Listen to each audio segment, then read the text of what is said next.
Welcome to the Dennis Report. I'm Dennis Atchison. One of the major themes in the province is the aging population. And in general terms, the media describes this as a negative. There are many who believe it's a positive. Today's guests are going to share with us their depth, knowledge, and compassion for understanding the role that elderhood has to play in New Brunswick. And maybe it's a place where we can have a breakthrough on many levels: economic, spiritual, and having a happy province to live in.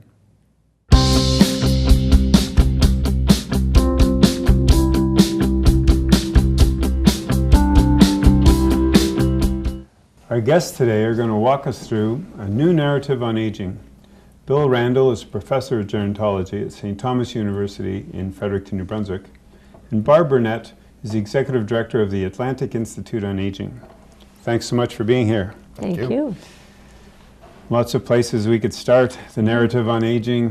When we first met, you talked about a newspaper story, Bill, that had a tsunami of seniors about to crash over New Brunswick, and it irked you to no end about why that was the common perception on seniors and on aging. Well, let's start there with media's portrayal of seniors in society. Yeah, that's that word tsunami does pop up quite often. Actually, the specific headline that I saw actually was on a very significant birthday that I happened to look at the paper, and the headline was something like "Federal and Provincial Governments Teaming Up to Combat an Aging Population." Wow! And I thought to myself, I don't know if I like that so much, because on that day I had turned a certain milestone. You can tell us, it's okay.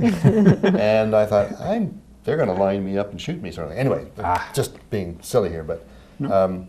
It did kind of trigger in my mind and heart that we do need to change the conversation about aging in a widespread kind of way. We need to change the kind of language that we use. I mean, I get totally that there are challenges to having an aging population, particularly the very elderly, who are often not particularly well in physical ways, and do require a certain level of care and so forth, and there are issues around costs with that and so forth, but it's not the whole story. You use the word narrative.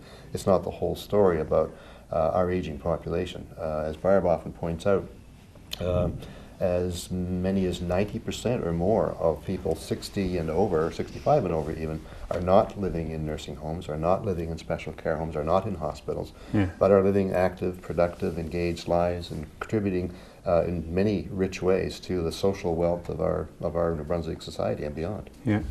You have thoughts about that, negativism, or it might not be an intended negativism, but it does seem to carry through how media portray. It's like an economic deficit of some kind rather than a spiritual plus. I think we spend a lot of time talking, as Bill said, about a very small segment of the population. Important, but we need to change the conversation to create that positive space for the 90% of seniors who are living active lives in the community. And that's just not, it doesn't get good headlines. So we need to find a way to change the narrative so that it becomes commonplace, it becomes what people want to talk about, as opposed to all of the challenges that we face. Have we created a false construct, maybe left over from the 50s and 60s, or started in the 50s and 60s? Because senior also ties closely to retirement age, and then the way the financial industry got into talking about retirement and deferrals of incomes. And do we need to let go of some of the language, the notion of senior? Does it need to become something else? Or this notion of retirement, does it need to go away? Because that seems to be a threshold for where the conversation talked one way, you're a productive member of society, and then you cross this threshold and suddenly we're lost with how to talk about the other side of that threshold. I think retirement means something in particular to the baby boomers, because they very much define themselves by work. And so when it comes time to retire, they may or may not have done a job that they really enjoyed. Odds are they didn't love it. And so, because as a boomer, we didn't change jobs frequently. That won't be the situation with the coming generations, because if the job doesn't resonate with them, they find something else that will. And so retirement meant moving away from something that was very unpleasant. And so I think we need to think about, how do we find that passion, that purpose for people who may never have had it throughout their career. And so then retirement doesn't mean disengaging, but means re-engaging with all the opportunities that are available. It's almost like going back to one of those heartfelt questions about what's your purpose. Going back to this one. Thoughts? Well, I'm an academic at the university, and I'm always interested in how the discipline of gerontology itself may contribute to some of the overemphasis on the negative aspects of the aging process. I go to gerontology conferences. You sort of have to do that in the business, and I'm always amazed at how 90% or more of the presentations and the keynotes and the posters and so forth focus on the biomedical aspects of the aging process, fall prevention, dementia care, all of which is extremely important.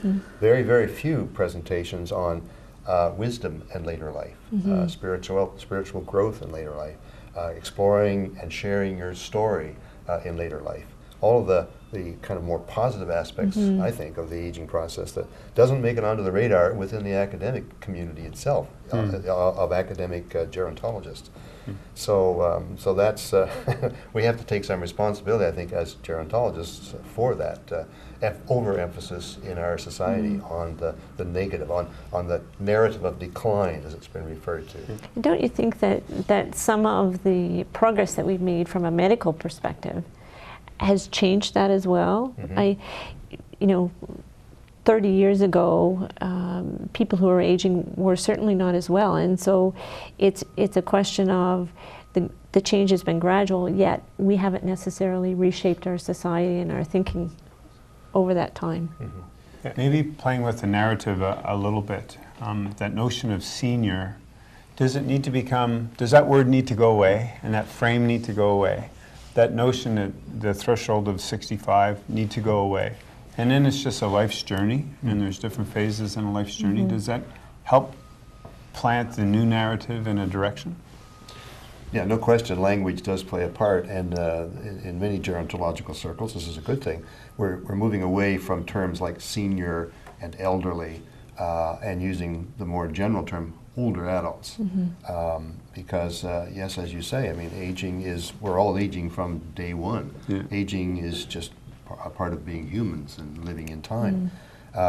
With mandatory retirement being sort of gotten rid of in lots of circles, that's a movement, I think, that will assist us in a more positive portrayal of the aging experience. I think the federal constructs, when we get our old age pension and supplement and whatever, I think those create that limitation. And but I think it's certainly not insurmountable. Does the word elder, I know when we first met and started talking, white culture has its frameworks for how it does things. It tends to be dominated in North America by work environment. Other cultures have different roles for older people in their family and in their community. Can you bridge what a new language might look like, or what do we need to let go of so we can create space for something new? Well, one of your guests in the past, Graydon Nicholas, former Lieutenant Governor of our province, whenever I've heard him speak, he says, in our culture, in our First Nations culture, older adults are respected sort of automatically because they are keepers of knowledge, they are garnerers of experience, and they are elders, capital E. We can't sort of take that term and sort of just use it willy-nilly, but I do love that concept of eldering. I have a book at home on spiritual eldering, and there's an Elder Institute, Elderhood Institute in the US of A, and so forth. So bring a whole new meaning of being in the hood. Exactly. and I think that simply by virtue of having lived longer lives, we accumulate experience. We have a sense of the ups and downs and ins and outs of life and how things are not black and white. And that's a kind of wisdom you can't easily measure, you can't put a dollar figure on. Yeah. But if we can have greater, and this is something we could speak to, greater intergenerational interactions, where older adults can share some of their wisdom and have conversations with younger people, where that boundary between young and old is eroded somewhat. Yeah, our experience has been that relationship, that intergenerational relationship, is one that just needs to be nurtured. Yeah. It will blossom with a little bit of water on it, and creating a positive experience, a positive opportunity, and perhaps a little understanding of each other's situation, so they find a way to meet in the middle. It's not always as black and white as we sometimes lead ourselves to believe. So I think we have lost sight of that and not created enough space for those seeds to be planted and to blossom. And to have those conversations. That's also somewhat symptomatic too of society in general, or communities in general. They've spent 50 years in their silos, and they haven't spent a lot of time cross-pollinating with each other. And that's something actually Elderhood could guide us through quite well, because they might recall a time when it wasn't all so subdivided in whether it's bureaucratic silos, whether it's social silos. But we've gotten into a lot of specialization over the past 50 years and lost the ability to see how my specialty connects with your specialty, connects with yours, and then you've got the whole picture. And we felt that was efficient. Yes. and in fact, we know now that communication and relationships and are going to sustain us long into that aging process. So how do we get the storytelling then from Elderhood into the common narrative? Do you have a sense where breakthroughs could come from, or visions where you would like to see things start to happen? Media shift, get away from economy talk all the time. Families need to be more open to integrating the seniors into the family. More good news stories, to better reflect the percentage of the 90% who are not necessarily, and there is this kind of implicit perception, as I say in gerontological circles, of aging is somehow a problem that we need to solve. Well, that's one of New Brunswick's narratives. We're always defined that way. We have more seniors, we have an aging population, not enough birth rate, the millennials are moving away. It always has doom and gloom to it. It can't be the case. And yet, one of the great things about our province, and perhaps the Maritimes in general, is that we have smaller communities, and where the generations are more apt to intersect and interact than in larger metropolitan urban centers. And that's a thing that about New Brunswick society that I cherish. And we have small communities where, like a lot of our gerontology students, come and take gerontology because they had positive experiences with their grandparents. So I thank all of the grandparents out there who have had good connections with the students that come to our institution. So we have a groundwork there that I think we can build upon.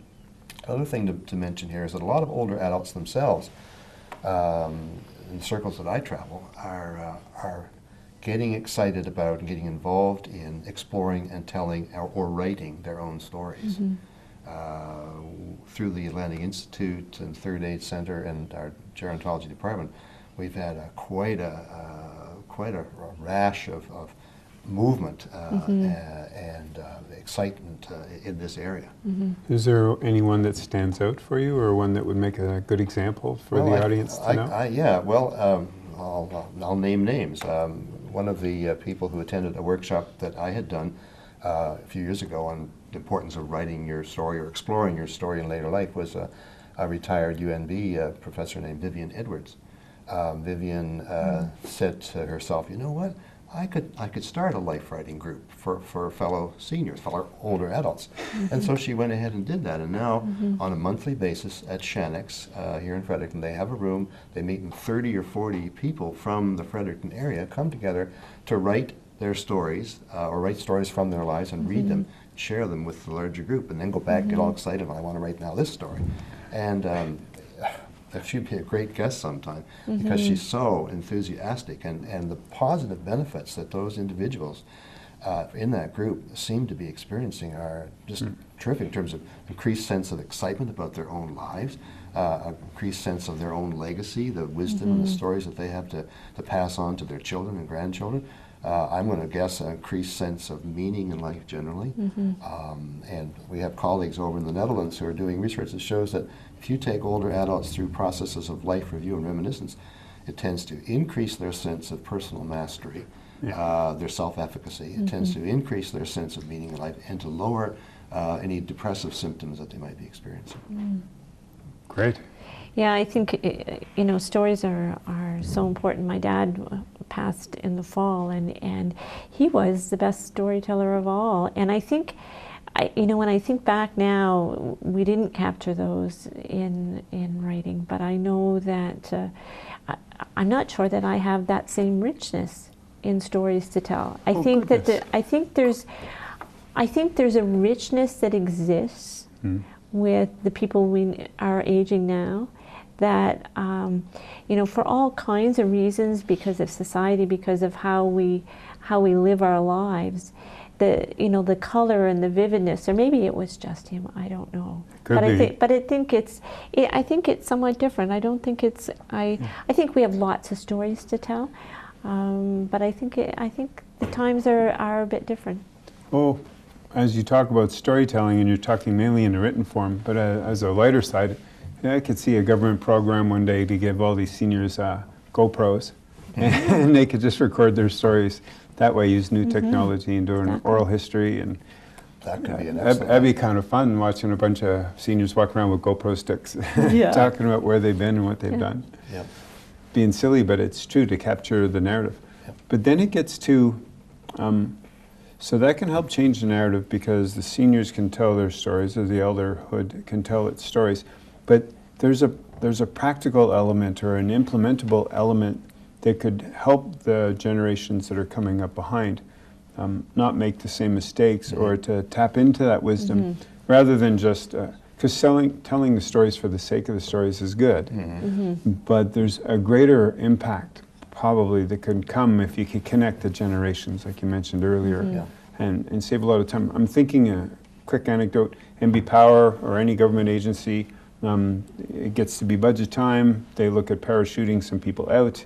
And so over the past 15 or 20 years, you've got 25 to 40-year-olds, and then you've got 60 to 65-year-olds, and there's a gap of skill sets, corporate knowledge, experience in the middle. I've heard it time and time again in different conversations.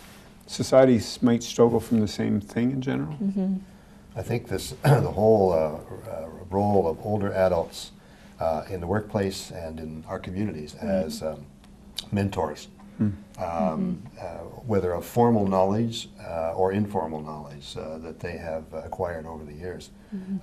That, if you could somehow package that, put a monetary value on that, then a province like New Brunswick with an aging population sitting on a lot of wealth. Yes, exactly, and that's one of those shifts. So how is it, on one hand, we see it as a detriment, the Tsunami of Seniors thing, compared to, look at the knowledge base that these, it should be deep and powerful and heartfelt. And so when it comes to major divisive issues like fracking or the energy east pipeline or any of that old industrial-based model of how to push a province forward, or how to recover some of our identity, like farming, the old farming identity we used to have in New Brunswick, they might be able to fill that piece in the story where the 35 or 40-year-olds just aren't quite getting what the 70-year-old has already experienced 30 years prior.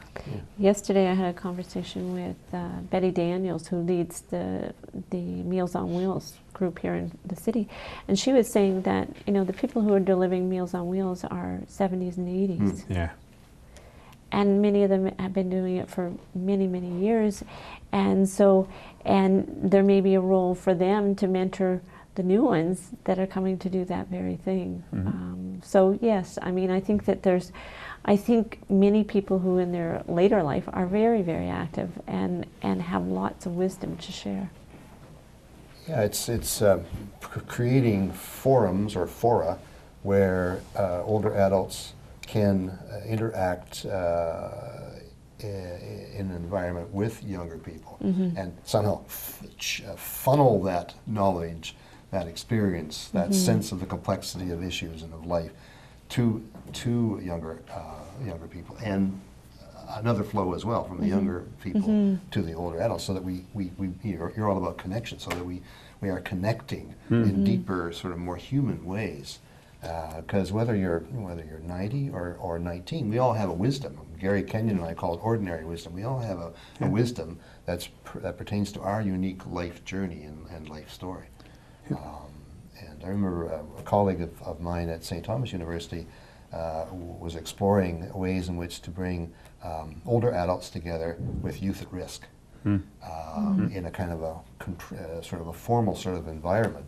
And that's a sort of initiative that I'd like to revisit, actually, because I think that could save a lot of younger people if they're open to this. Some difficulties that they could avoid, you know. Yep, and specifically, in particular, maybe around young men, because there's a lot of gaps. There's been an issue on a larger scale about mentoring and fatherhood for young men, so they feel safe and have guidance while they go through that turbulent window. I've sometimes thought it's tougher between 14 and 19 than it is from 0 to 5, because of the changes going through and because of the absentee father phenomenon that we've gone through a lot in the past 30 years. So to loop that back would probably solve a whole lot of other things over here on the social activity scale, if we had that connected. Is there a government policy to shift it into more pragmatic stuff as we've framed up some of the narrative? Where would you see shifts occurring in government policy or academic research to help support that direction? Or is it up to the community just to start to connect people with each other by creating forums? Well, on that point, we are talking about a forum that we're organizing together along with the Greater Fredericton Social Innovation Organization and later in the fall to actually bring together 200 or 300 people from all different ages, a day for the ages we're calling it, and Dennis, you'll be part of that, to get people rolling up their sleeves and thinking of concrete ways in which within families, within communities, within context of government or industry or retail or whatever, we can change the emphasis and put it on a different syllable, to use that kind of language, and see older adults as and the aging process itself in more positive ways. Hopefully, we'll have members of the media there as well, and that will be a positive experience for them to think, you know what, we could profile more good news stories and put the difficult things, the issues that are really there, no question about it, put them in the context of the larger situation of the 90% who are not, in nursing homes, etc. The recent wellness strategy that was introduced by the province of New Brunswick actually refers to narrative. Okay, so there is an interest in seeing how that can redefine, I guess, our perspectives to some degree on from a negative view of aging. So I think we're making progress, and we see lots of material that gets, as it relates to wellness, is now being celebrated through stories. And we all know that we feel really good when we read a positive story, either in print or electronic, and so that's the piece that we know creates that connection. So it does need to become part of how we live our lives. Does the Institute have what's the Institute's mandate in and around that? Does it have a focus for that area? Because I know you have your card with you and you've got several key points, and you taught me earlier that the attention tends to be on the physical needs kind of element instead of the 4 other key points. Yeah. So we believe that aging means sharing wisdom, and so we know that inclusion of the person who's aging, if that does not exist, then a number of other things will not be in place. Will not strengthen their self-esteem. They're not going to feel recognized or respected. And so I think, as it relates to the narrative, we talk, one area that we focus on is well-being. And it's as much about the spiritual and the emotional side of well-being, which is where the narrative comes in. It's where that connection is. Because we have all kinds of systems out there that respond to the physical well-being, but we become much less comfortable with the narrative and with the stories, because sometimes the stories make us uncomfortable. Sometimes the stories are experiences that they may have lived that weren't pleasant, yet are really what has defined that individual. And so it's a question of us understanding how to process those stories and how to help them. Yeah. It's nurturing the soul, especially in the last half, or however you want to frame that up, but reflection kicks in a bit more. Life has happened to you, and you need to integrate all those pieces that have happened to you, and the shadow work or the soul work that has to poke you into the shadows. You don't do that alone. You need to do that with a group, and that's a key piece. If I could just jump in here on that point, as Barb continues, developmental psychologists are increasingly realizing that the second half of life, or the final third of life, does involve a great deal of narrative work, or story work. That you hinted at this. There is within us, a growing urge to review our lives, to step back and say, how do I feel about all the experiences that I've had, the ups and downs, and so forth. And am I pulling in those more difficult things that have been difficult to think about or make sense of? Because I need to do that, and you often do that best in interactions with other people. I think younger people and we have a whole crew of narrative or of gerontology students who are great in this regard. We have younger people presenting themselves as respectful listeners to older adults. Tell me about your life. Just think of the important developmental work that could take place for a number of older adults in that kind of exchange. Just a thought.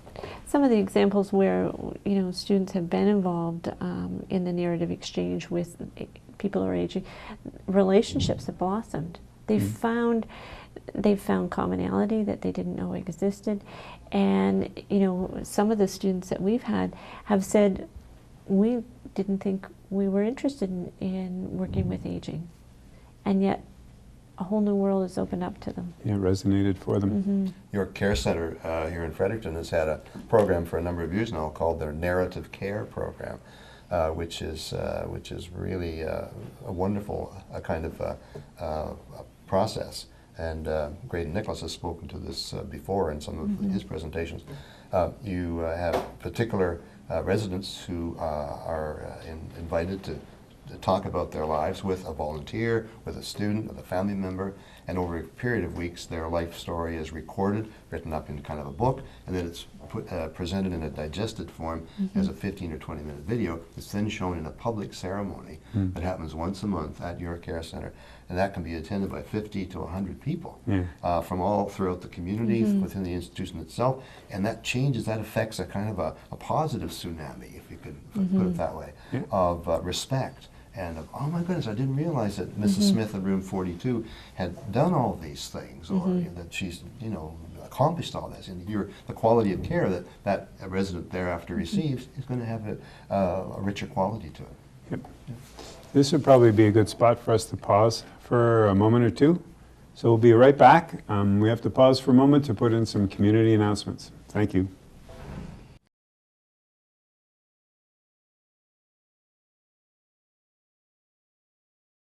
Today's guests are Bill Randall, Professor of Gerontology at St. Thomas University in Fredericton, New Brunswick, and Barb Burnett, who's the Executive Director of the Atlantic Institute on Aging. And we're picking up where we left off the conversation, changing the narrative around elderhood.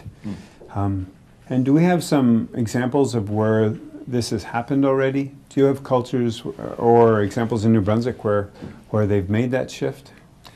Well, one example that comes to my mind, again, is right here in Fredericton, and at St. Anthony's Roman Catholic Church. Monty Peters is a priest there. They have a parish nursing program, and Vicki Knight is the parish nurse, and that's been existing for like 3 or 4 years now, I believe. Anyway, in addition to providing sort of some health care information and support for older adults in that congregation and in the community. They've also developed a really rich array of opportunities for older adults in the congregation and around to express their creativity through poetry writing, through painting, through photography, through learning how to play the guitar, through sculpting and so forth.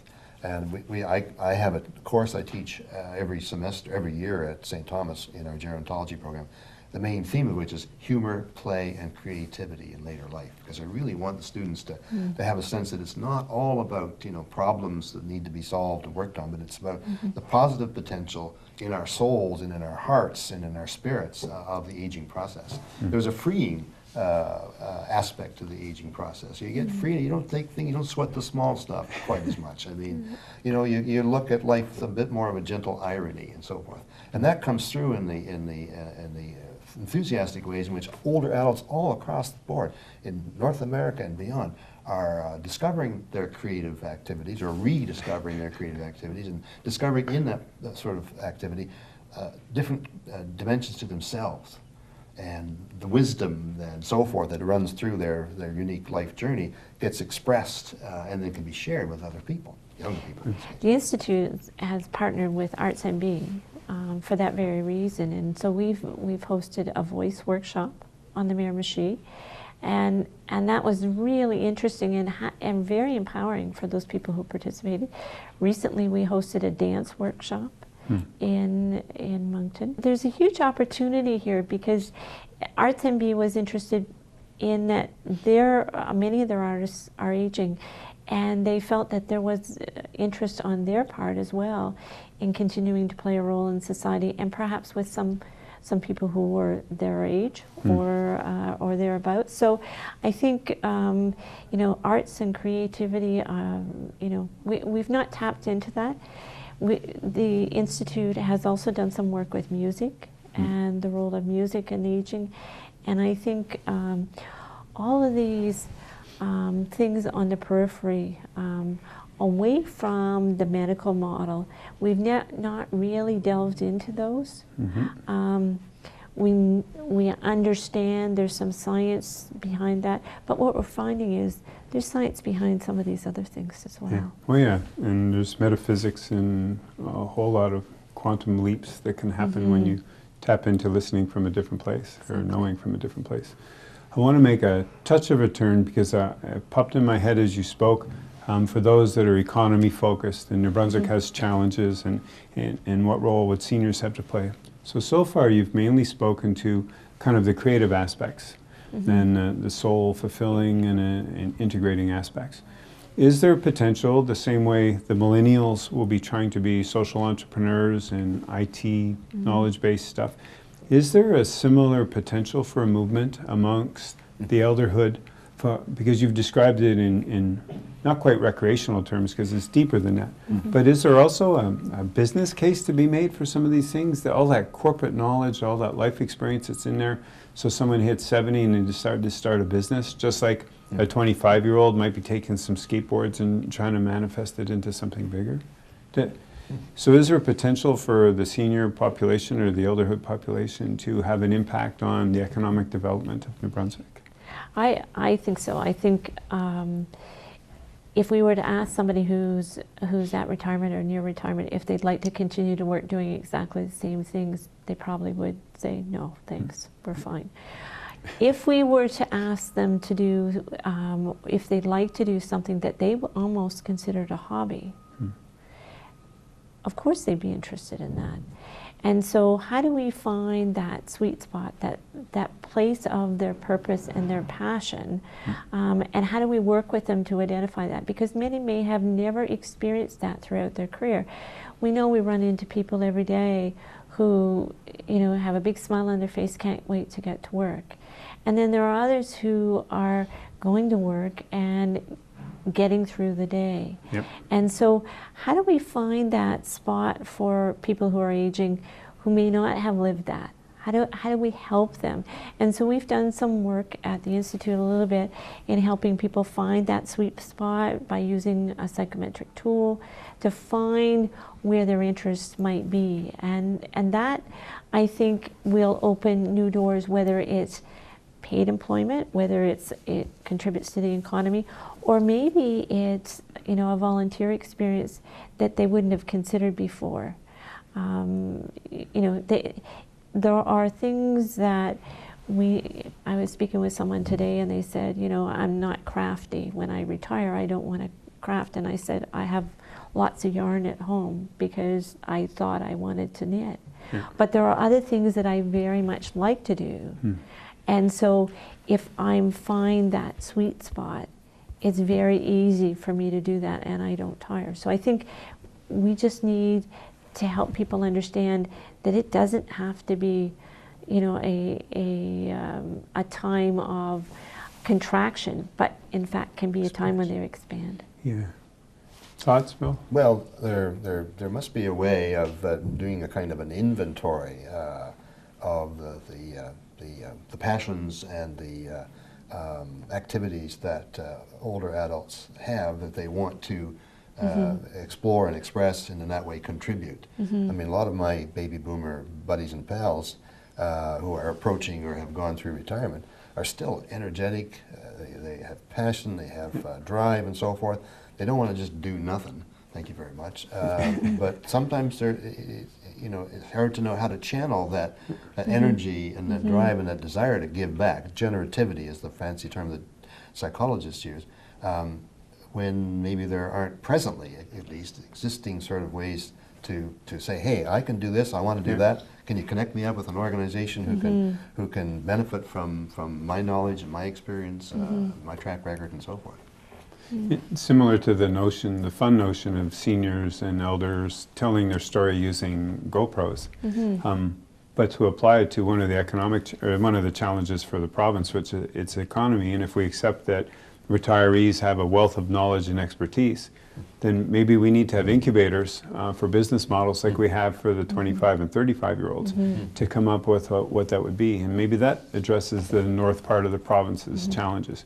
There would be a conversion challenge because there tends to be an industrial work of fishing, farming, forestry, manufacturing up there to a different model. But there is all that talent, there is all that knowledge and expertise. It'd be an interesting shift to say, oh, if you want to have New Brunswick boost itself economically, then you should be focusing on the 65 to 85-year-olds and what they need to. Yeah, I was just trying to stretch it a little bit. Yeah, no, that would be very, very exciting. I I don't personally have expertise in how to make that happen. Yeah. But boy, I'd be there cheering and providing whatever background knowledge or information I can to say that this would be a really good thing for mental health, emotional health, and economic health. Yeah, for their provinces. Instead of defining two negatives, because that's one of the narratives of the province. Our economy sucks, and we've got all this aging population. And it might be the other way around. It might be that one's going to really complement and There's been some boost the musing other. about 21 ink versus 61 ink. Okay. And so how would we take, you know, we've used the 21 ink as an incubator to create leadership. And so how if we were to look at the 61 ink cohort and, you know, what's their role? Yeah, that's a great point. Yeah. If we could wander back into something you've spoken about earlier, the forum, Day for the Ages, and the concept of trying to pull younger people together with seniors and elders. And do you have instances where that's happened? Or do you have instances where what you would like to see happen? Does it need to be grassroots developed through volunteer organizations, or can it be done by social policy from governments? Are there some gaps in there to build that relationship? Can you give us a bit of a map of what we need to do? I think that some of that map will emerge for our area, at least, the Greater Fredericton area, you know, at the event that we're planning, where we're going to have a room full of 250, 300 people of all ages, lots of students from our university and others, particularly gerontology students who tend to have a very positive sense anyway of what aging can be. Bring them together in the same room with retired university professors, laborers, whatever it might be, grandparents, etc., people who've been active and are active in a variety of organizations here in our city, and see what happens in terms of concrete ideas as to, well, we could do this. I mean, I'm aware that some of the great gatherings have produced some really wonderful initiatives that have been carried forward. And we don't know exactly what initiatives will emerge from this kind of a day and days like it, but I'm very hopeful that we'll see some really positive things starting to kick into gear. And some ideas. I mean, I see a sort of a room full of people brainstorming wildly. You know, when you let the energy loose, as you know, all kinds of stuff can happen. You can't predict in advance exactly what. I think there'll be an opportunity even to celebrate what already exists. Because what I suspect we're going to hear is that there are many, many good things that are already going on that we're not talking about, we're not sharing, we're not celebrating. And so this is not necessarily a time to recreate the wheel, but really a time for us to understand what might be working well in a particular area and how do we share and celebrate that. So I think, you know, people will be raising their hands and telling that narrative, which we'll have an opportunity to see how do we share that more broadly so that perhaps others might leverage some of their expertise. Fascinating things happen when you bring the intergenerational dynamic together in a room. Maybe this would be a good place for me to slide away to the video that would be fun to show. So we're going to show you a video now of what happens when you introduce some young people with some older people and the conversation and the activity that happens. Hey, how's it going? You can stand right there, that's your mark. How you doing? I'm great, how are you? Great. Awesome. Just tell us your first name and your age. My real age? My name is Paolo. I'm 25 years old. My name is Daniela, and I'm 19. 24. 35. 31. 33. I'm 26 years old. What age do you consider to be old? Late 40s? Maybe 50. I feel like 30 is a new 20, so I'd say like 40 is old. I'd probably say 50s. I'd like you to show me how an old person would cross the street.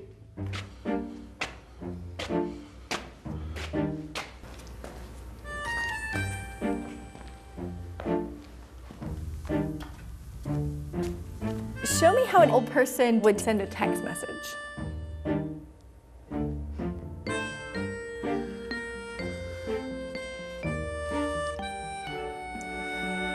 How might an old person do a push-up?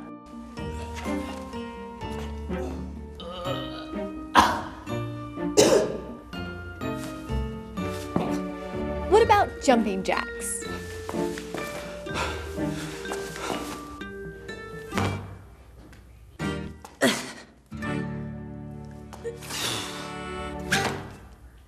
Okay, hang on. There's someone I want you to meet. Hello, I'm Birch. I'm 66. Hi, I'm Daphne, and I'm 68. I'm Dee, and I'm 55. George Fassbinder, 75. Wow. My name's Parvati. I'm 70. Nice to meet you. Nice to meet you. We're gonna give you about 2 minutes to teach each other something that you are good at. I can teach you a jump that I do. Okay, please. Both of your legs go up, and your arm goes up, and your left arm goes like to the side. Ready? Okay. 1, 2, 3. Lift 1, 2, 3. And bring it to your heart. And bring it to your heart. Add the head in. Yeah.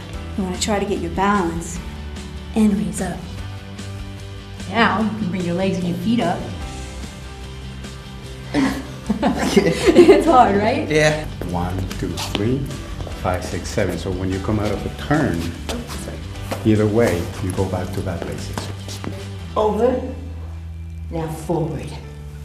Over. Yeah. Square it like this, and give me a hook. Hook. Jab, cross, hook, and then we'll go like this. All right? 1, 2, 3. Now, what age might you consider to be old? Probably 80 or 90. He could just do everything that I told him to do. An age that I would consider to be old now might be 100. Do you remember what you said? Yeah, I said in the 50s. I thought that would be old. But when I thought about it, like... Wait a minute. Can I do it? It really changed my thinking of what old is. You've taught me something today. Clearly, there's no way she's old, you know? Now I know from today, hey, I don't look at age. At my age, I feel like I did when I was in my 20s.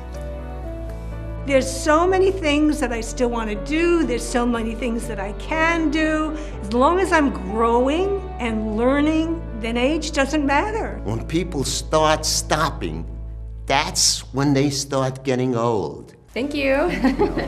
Thank you so much. Thank you. Okay. Thank Daphne. you. It was great meeting you. How long have you been doing this? Is this a new skill? 40 years. Wow.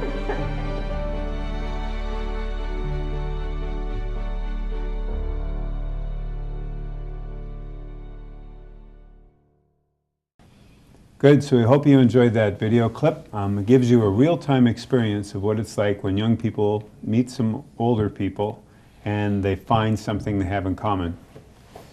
And back to New Brunswick and where we need to go. The province, you know, you can map it out as many challenges, or you can map it out as where we need to go. Do we have the resources? A lot of times we describe the province as half empty instead of half full. Well, we have so many resources around us. So where does New Brunswick need to go next with the mesh of things? You've mapped out well the spiritual element, the soul element, the potential for all the good things that are already going on to meet with each other. But how do we get the little province over its hump of our skill sets, our talent, and our home? Well, one thing might be to remind ourselves, and this could be done publicly and through the media and so forth, because they're looking for stories that attract people's attention. You know, maybe this is putting it in an odd way, but the employment opportunities that are provided by having an aging population. My elderly parents are right now drawing upon home support through one of the many fine agencies here in our area. And I'm just absolutely blown away by the quality of the care that my parents are receiving through the home support workers. They're not getting high-paid jobs, which is another whole point, but there's meaningful work. The individuals who I'm thinking of, just they take such pride in the care that they give to my parents. That's just one of many other employment opportunities that's represented by an aging population. If we didn't have older people, there'd be a lot of jobs we wouldn't need people to work in. Okay, I mean that's they're putting it in kind of a strange way. No, but that's fair. You know, as fair. If there's a care element that's needed because of a demographic shift, then that's a good thing. Then come provide that care. Yeah. The other thing is, I keep thinking there must be a way, and I've tried to work through StatsCan databases and so forth. I'm not very good in that kind of thing, but somebody somewhere must be doing some research to put dollar figures on what older adults in our communities are contributing to our economy through other volunteer work in umpteen organizations. If they weren't doing what they're doing, somebody else would have to step up to the plate and cover the bases, to use baseball language. The free caregiving that older adults are providing to their adult children, or in some cases to grandchildren, because of marriage breakups and whatever. If you didn't have those older adults providing those services, somebody would have to step up late with a cost and provide that. Those are just some examples that pop immediately into my mind. If we could somehow tabulate that and remind our population here in New Brunswick that, hey, you know, this is the financial contribution in these kinds of ways that older adults are actually making to New Brunswick. I think a lot of the answers are found in the communities, a lot of the expertise and the resources. And so we tend sometimes to look for the answers to be sent down. And I think the answers are going to be much more successful if we engage community resources, similar to the Great Gathering. But I think, you know, Bill spoke about, you know, churches who have a big role in communities, and you know, whether it's somebody who picks somebody up to take them to an event and they just do that. They don't, you know, there's no sophisticated network to make sure that happens. They just lend that hand to their neighbor. what is it that we can do as a society to nurture the community? Is it through resources that support some of those informal, you know, whether it's churches or Rotaries, or what is it that, you know, I think we need to think differently. I think we need to move and think about that groundswell up. How do we involve schools? How do we make them part of the solution? Rather than thinking that we need to have a policy or a program to make that happen. Because what works well in a small community in southern New Brunswick may not be a good fit at all for the north. So that fits a general shift or change that's happened too. New Brunswick was deeply impacted by 1966 and the Equal Opportunities Act. But some 60, 70 years later, that's serving a bit of a detriment to a community being able to get on with its own solutions. When you mention someone comes to fix it for us, the seeds of that in New Brunswick may have been in that 66 Equal Opportunities Act, because a lot of the social issues were pushed into the legislature. So now the legislature is overtaxed for its own resources for dealing with municipal issues like housing or poverty issues, literacy issues. So a community taking authorship and ownership of itself again would be really powerful. And I had a conversation just this week with the Minister of Finance, and you know, he was relating to me that, you know, he stays awake at night because of, you know, people not understanding there's not an unlimited amount of money. And what I shared with him was, you know, yes, we need to help them understand that, but why do we think that they think that way to begin with? And, you know, because people don't automatically think that somebody else needs to fix this. You know, perhaps there's some other root causes, whether they are, you know, unemployment or poverty or literacy, a whole series of other kinds of things that we might want to consider that are influencing how they think. And so it's not as simple as, you know, providing a campaign to help people understand that there just isn't any money. They don't think that way on their own. There's reasons. And that would be part of a narrative shift that the government needs to do, or we need to do on behalf of the government, that we got to stop treating the government as a financial resource.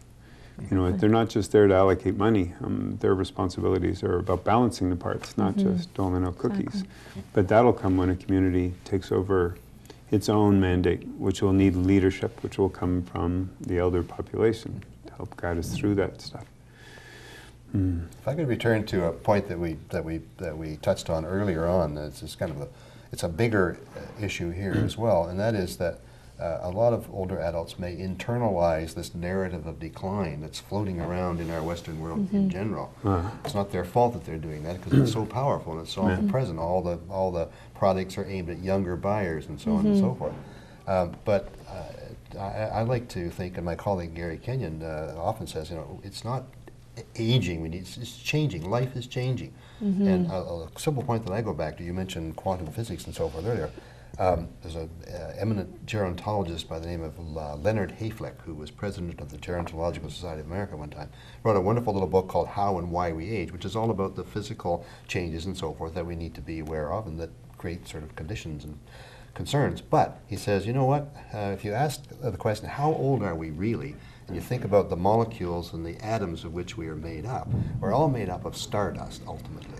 So he says, you know, we're all billion-year-olds, whether we think we are or not, and celebrating birthdays is absurd. I like to kind of keep that big picture in mind. You know, you're 90, I'm 60, you're 40, I'm 20, so what? You know, in the grand scheme of things.